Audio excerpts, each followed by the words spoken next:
Madame Taillé-Polian. Merci, Monsieur le Président.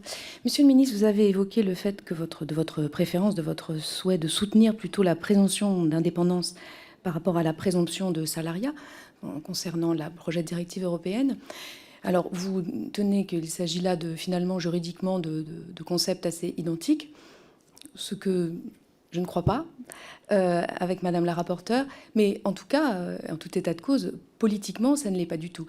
Et ne croyez-vous pas que le rôle du ministre du Travail dans notre pays, en France, lorsque vous défendez le dialogue social, ce n'est pas d'adopter et de défendre des propositions qui sont favorables aux salariats, dans le sens où il y a une subordination, dans le sens où il y a ces petits auto-entrepreneurs qui sont quand même face à des très grandes plateformes qui, elles, ont beaucoup de pouvoir.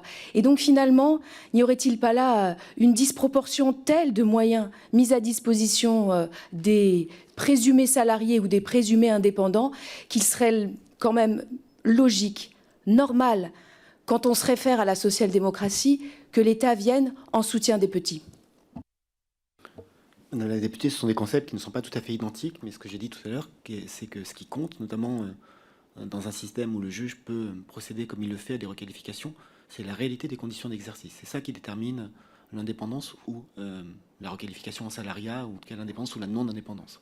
Pour ce qui concerne la responsabilité qui est la mienne, elle est avant tout de permettre à tous les travailleurs de ce pays de travailler avec le statut qu'ils choisissent, à condition que ce statut corresponde à la réalité de leurs conditions d'exercice. Et le choix que nous avons fait, qui n'est pas un choix que j'ai fait, c'est un choix historique de la France en la matière, c'est de confier au juge le soin de requalifier lorsqu'il considère que les conditions réelles d'exercice d'une activité ne correspondent pas au statut qui est affiché ou avancé par telle ou telle des parties. Monsieur Chak, vous avez une question aussi? Ah, très bien.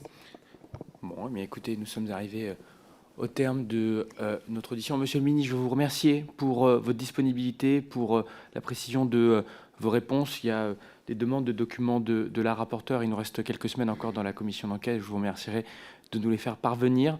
Mais dans l'intervalle, je vous souhaite une excellente journée et nous allons passer à l'audition du ministre des Transports. Merci beaucoup. Merci à vous.